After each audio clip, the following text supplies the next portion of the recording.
എന്താ സ്വപ്നം കാണാണോ? ഏയ് ഓരോന്ന് ആലോചിച്ചങ്ങനെ. എന്നാൽ നമുക്ക് രണ്ടുപേർ കൂടി ഇരുന്ന് കുറച്ചു നേരം ആലോചിക്കാം. എക്സ്ക്യൂസ് മീ പേഷ്യന്റ്, ആ വാക്മാൻ തിരികെ കൊടുക്കണം. ഇത് 106 തൊണ്ടയ്ക്ക് ട്യൂമറായി വന്ന പേഷ്യന്റേതായിരുന്നു. അയാളിപ്പോ അതേ മരിച്ചു. ഡെഡ് ബോഡി കൊണ്ടുപോകുന്നതിന് മുമ്പ് സാധനങ്ങൾ ബന്ധുക്കളെ ഏൽപ്പിക്കേണ്ട ചുമതല എനിക്കാ. തൊണ്ടയ്ക്ക് അസുഖം വന്ന് കിടക്കുന്ന ഒരു രോഗിയോടാണോ അതേ രോഗം വന്ന് മരിച്ച ഒരാളുടെ കാര്യം വന്ന് പറയുന്നത്? തൊണ്ടയ്ക്ക് അസുഖം ഒന്ന് മരിച്ച പിന്നെ മണ്ടയ്ക്ക് അസുഖം ഒന്ന് മരിച്ചെന്ന് പറയണോ? ഈ സാധനം തനിക്ക് തിരിച്ചു കിട്ടണം, അത്രയല്ലേ ഉള്ളൂ. അതിന് വേറെ കാരണം പറഞ്ഞാൽ പോലെ. ഭാവനാ സൃഷ്ടികൾ ഉണ്ടാക്കാൻ ഞാനൊരു നോവലിസ്റ്റ് അല്ല. ഒരു അറ്റൻഡർ ചിലപ്പോൾ നോവലിസ്റ്റും കവിയൊക്കെ ആകേണ്ടി വരും. വേണ്ട, കാഥികനും കൂടെ ആവാം. മിസ്റ്റർ, ദിവസം 4 എണ്ണം മരിക്കുന്ന ആശുപത്രിയാണത്. ഇപ്പൊ തന്നെ 208 ഒരു തള്ള പാൻക്രാസ് വീങ്ങി ചാവാൻ കിടക്കാണ്. അവർ ചാവുമ്പോ ഞാൻ റൂമിൽ വന്ന് പ്രസവിച്ചു എന്ന് പറയാം. എന്താ പോരെ? എന്താ കുന്തമുങ്ങിയോടെ നോക്കുന്നത്? സത്യം സത്യമായിട്ട് പറയുന്ന ഒരു അറ്റൻഡറാണ് ഞാൻ. അപ്പൊ എല്ലാ സത്യങ്ങളും വിളിച്ചു പറയും? വിളിച്ചു പറയും. ഉറപ്പാണോ? ഉറപ്പാണ്. എന്നാലേ താൻ കല്യാണം കഴിക്കാൻ പോവല്ലേ? ആണെങ്കിൽ ആദ്യ രാത്രി നടക്കാൻ പോകുന്ന കാര്യങ്ങൾ എല്ലാവരോടും വിളിച്ചു കൂവോ? വിളിച്ചു കൂവും. അയ്യേ, അത് മോശമല്ലേ? എല്ലാ സത്യങ്ങളും വിളിച്ചു പറയാനുള്ളതല്ലേ ഗോപാൽജി? അങ്ങനെയും ചില സത്യങ്ങളുണ്ടോ? അതെന്ത് സത്യം? ജോൺസന് ബയോപ്സി ഉണ്ട്. ബി ബ്ലോക്കിലേക്ക് പോന്നോളൂ.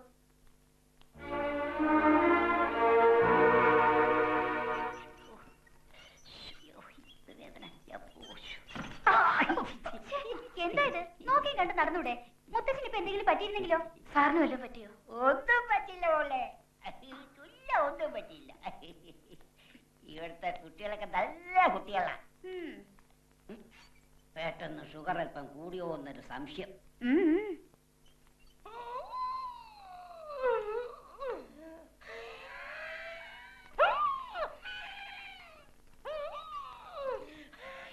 എന്താ സദാശിവൻ നടന്നു വലിക്കണേ? വല്ലയിടത്തും കിടന്നു വലിച്ചാ പോലെ.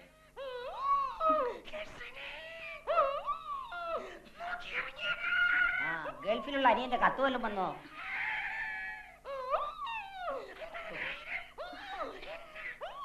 ഈ സമയത്താണോ വിശേഷങ്ങൾ അറിയണ്ടേ?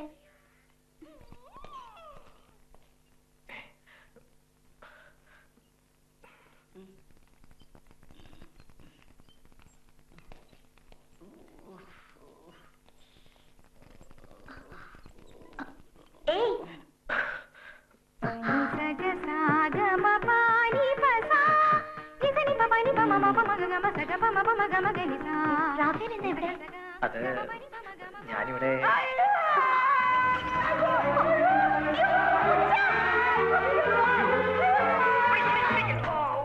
എന്റെ ഗുരുവായൂരപ്പാ രക്ഷപ്പെട്ട്. വെട്ടിക്കിടക്കാനല്ലേ ഡോക്ടർ പറഞ്ഞത്? ആരും കൂട്ടിനില്ലാതെ ഈ കുന്തത്തേക്കാർ ഓടി നടക്കാൻ ഇതെന്താ നെഹ്റു സ്റ്റേഡിയമാണ്? അയ്യോ, എന്റെ കൊച്ചുമോള് തള്ളിക്കൊണ്ടുവന്നതാ. പെട്ടെന്ന് പിടിവിട്ടു പോയി.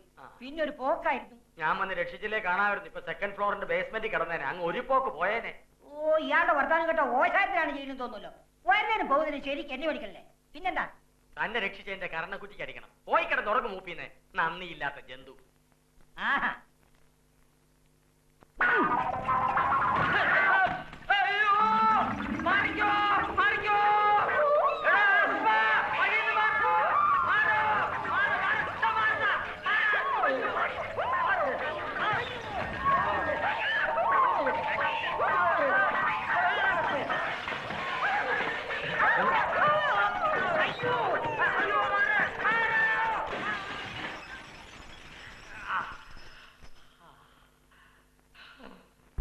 താനൊരു ന്യായീകരണവും പറയണ്ട.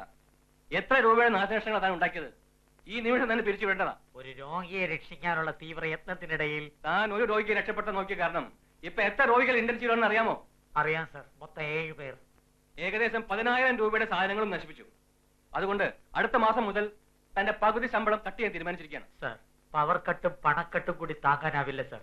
ഒറ്റത്തടിയായിട്ട് ജീവിക്കുന്ന എനിക്ക് പകുതി ശക്കള പരിപ്പോടമാക്കാൻ പോലും തികയില്ല. ഇന്നു മുതൽ വട തിന്നണ്ട, തനിക്ക് പോവാം. അപ്പൊ ശമ്പളം പാതിയെ തരൂ.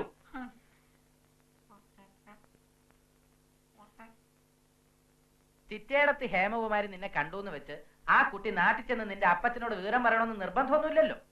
എനിക്ക് അസുഖമാണെന്ന് അറിഞ്ഞാൽ അപ്പച്ചൻ വല്ലാണ്ട് വിഷമിക്കും. ചേടാ, ഇവന്റെ വർത്തമാനം കേട്ട ഏതാണ്ട് ചാകാൻ കിടക്കുന്ന രോഗിയെ പോലെ ഉണ്ടല്ലോ. അപ്പൊ ചറിഞ്ഞു തന്നെ ഇരിക്കട്ടെ.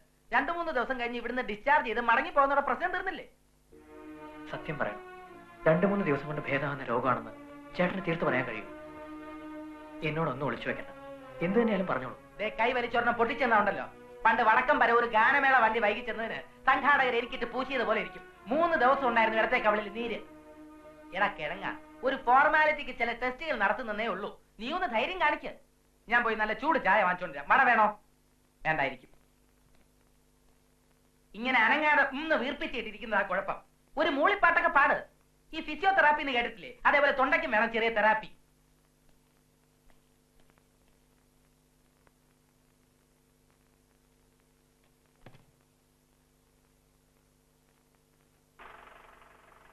വണ്ടി തിരിച്ചിട്ടോ.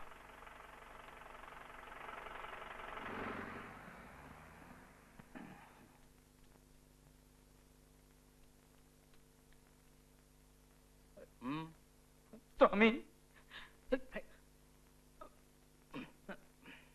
നാളെ ചെങ്ങന്നൂർ ഒരു ഗാനമേളയുണ്ട്. ഹാവു, അതാണോ? എല്ലാം മംഗളമായി വരും. അനുഗ്രഹിച്ചിരിക്കണോ? അനുഗ്രഹിച്ചാൽ മാത്രം പോരാ സ്വാമി, ഒന്ന് കടാക്ഷിക്കുകയും കൂടെ വേണം. കാര്യം എന്താ? ട്രൂപ്പിലെ പ്രധാന ഗായകൻ പ്രസാദ് മൈക്ക് സെറ്റുകാരൻ വാർണിയുടെ മോള് സെലീനയായിട്ട് ഒളിച്ചോടിപ്പോയി. ഫുൾ ട്രൂപ്പുമായിട്ട് അവിടെ ചെന്നില്ലെങ്കിൽ സംഘാടകർ എന്റെ എല്ലാവരും. കഷ്ടായി പോയല്ലോ. ഇനി എന്താ ചെയ്യാ? ഒരു ദിവസത്തേക്ക് സ്വാമി വന്നൊന്ന് പാടിത്തരണം. വെട്ടിത്തം പറയുന്നു. ഞാൻ ഗാനമേളയ്ക്ക് പാട്. അല്ല, സിനിമയിൽ വന്നിട്ടുള്ള ക്ലാസിക്കൽ പാട്ടുകൾ ഏതെങ്കിലും മതി സ്വാമി. അങ്ങനെ ധാരാളം പാട്ടുകളുണ്ടല്ലോ. എന്തോ മകാനോബ കൃഷ്ണാനി കോരി നിർത്തോ. കുഴപ്പമില്ല, ഒരു ദിവസത്തേക്കല്ലേ സ്വാമി, ജനം ക്ഷമിച്ചോളൂ. ക്ഷമിക്കേ? അല്ല, പ്രസാദ് വരാത്ത ജനം ക്ഷമിച്ചിട്ട് സ്വാമിയുടെ പാട്ട് ആസ്വദിച്ചോളൂ എന്ന്. ഇങ്ങനെയുള്ള സദസ്സുകളൊന്നും ഞാൻ പാടാറില്ലെന്ന് തനിക്ക് അറിയില്ലേ? താൻ പൊക്കോളൂ. ശരി സ്വാമി, ഞാൻ പോവാം. നാളെ രാവിലത്തെ പത്രത്തില് എന്റെ ചരമവാർത്ത കണ്ടാൽ സ്വാമി ഞെട്ടരുത്. പറ്റുമെങ്കിൽ 1-2 ചെമ്പരത്തി പൂക്കൾ എന്റെ ഡെഡ് ബോഡി വെച്ചേക്കണം. നിക്ക, തൽക്കാലം എന്റെ ശിഷ്യനെ വിട്ടുതരാം. എന്താ? വണ്ടി നിർത്ത്. അതാണ് ആള്. ശ്രീകൃഷ്ണ ഭഗവാന് ഗോക്കള മേയ്ക്കാനും പാട്ട് പാടാനും ഒക്കെ അറിയാമായിരുന്നു. ഇവനെ കണ്ടിട്ട് ചാണകം വരാനേ കൊള്ളാവുന്നാ തോന്നുന്നത്. പിന്നെ സ്വാമി പറഞ്ഞല്ലേ, എന്തെങ്കിലുമൊക്കെ കോപ്പ് കൈ കാണും. ഇത് കുത്തോ? ഇല്ല, അല്ലെങ്കിൽ എനിക്ക് പേടിയൊന്നുമില്ല. ഞാൻ അടിപൊളി ആയിമൂട്ടി കേട്ട് കാണും. ധാരാളം കേട്ടിട്ടുണ്ട്. Thank you. ജയിലിൽ നിന്ന് എപ്പോ ഇറങ്ങി? ജയിലോ? നെല്ലിക്കുന്ന് കൊലക്കേസിൽ 1-ാം പ്രതിയല്ലേ? അയ്യോ, അത് വേറെ. ഞാൻ സെഞ്ചുറി ഗാനമേള ട്രൂപ്പിന്റെ ഓണറാ. മാപ്പിള പാട്ടിന്റെ 25ഓളം കാസറ്റ് ഇറക്കിയിട്ടുണ്ട്. പിന്നെ തമിഴ് ഹിന്ദി പാട്ടുകൾ പറഞ്ഞ ഞാനാ. എന്റെ ഗാനമേള ട്രൂപ്പിൽ പാടാൻ ഒരു അവസരം തന്നാൽ പേരെന്താ പറഞ്ഞത്? റാഫേൽ. റാഫേലിന് ജീവിതകാലം മുഴുവൻ എന്നോട് കടപ്പാട് ഉണ്ടാവുമെന്ന് ഞാൻ കരുതുന്നതിൽ തെറ്റുണ്ടോ? ഉണ്ട്. തെറ്റുണ്ടെന്ന്. കാരണം ഗാനമേളയ്ക്ക് പാടാൻ എനിക്ക് താല്പര്യമില്ല. അങ്ങനെ പറയരുത്. ഈ ഗാനമേളകളിലൂടെയാണ് ഗായകന്മാര് വളരുന്നതും ഉയരുന്നതും. ഞാൻ ക്ലാസിക്കൽ മ്യൂസിക് പഠിച്ചുകൊണ്ടിരിക്കുക. അത് നിർത്തണമെന്ന് ആര് പറഞ്ഞു? ഈ ശാസ്ത്രീയ സംഗീതത്തിന്റെ അടുത്തുള്ളവർക്ക് ലളിത സംഗീതം വളരെ എളുപ്പമായിരിക്കും. പ്ലീസ്, ഇനിയുള്ള കാര്യം പറയാലോ. വേറെ ഒരു വഴി ഇല്ലാത്തുണ്ടാ എന്റെ ട്രൂപ്പിലെ മെയിൻ സിംഗർ മുങ്ങി. റാഫേൽ എന്നെ ഒന്ന് രക്ഷിക്കണം. രാമസ്വാമി ഭാഗവതർ അദ്ദേഹം പറഞ്ഞിട്ടാണ് ഞാൻ വരുന്നത്.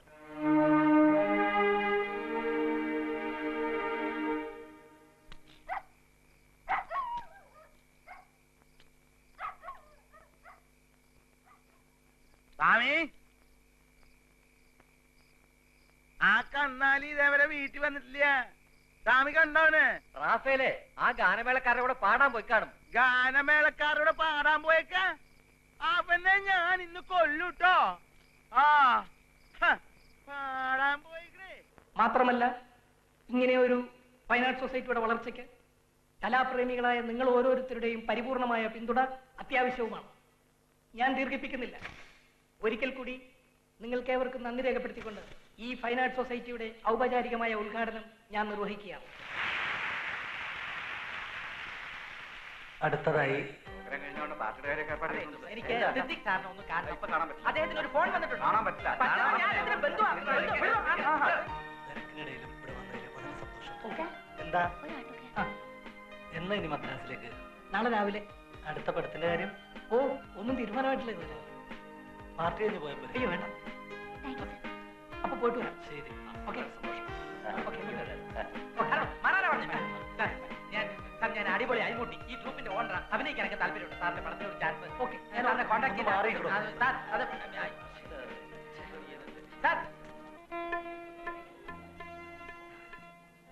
എന്താ ഇത്? ധൈര്യമായിരിക്കും. പടച്ചോ സഹായിച്ച് എല്ലാം ഭംഗിയായിട്ട് വരും. പിന്നെ നിന്റെ പേരൊരു പ്രത്യേക വെയിറ്റ് കൊടുത്ത് അനൗൺസ് ചെയ്യാൻ പോണേ. അതൊക്കെ നോക്കിക്കോ.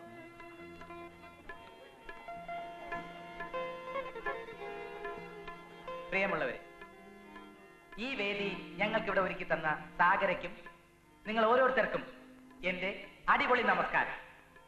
കൊച്ചിൻ സെഞ്ചുറിയുടെ ഗാനമേള ആരംഭിക്കുകയാണ്. ആദ്യ ഗാനം ആലപിക്കുന്നത് പ്രശസ്തിയിലേക്ക് കുതിച്ചുയർന്നുകൊണ്ടിരിക്കുന്ന യുവഗായകൻ മുഹമ്മദ് റാഫേൽ.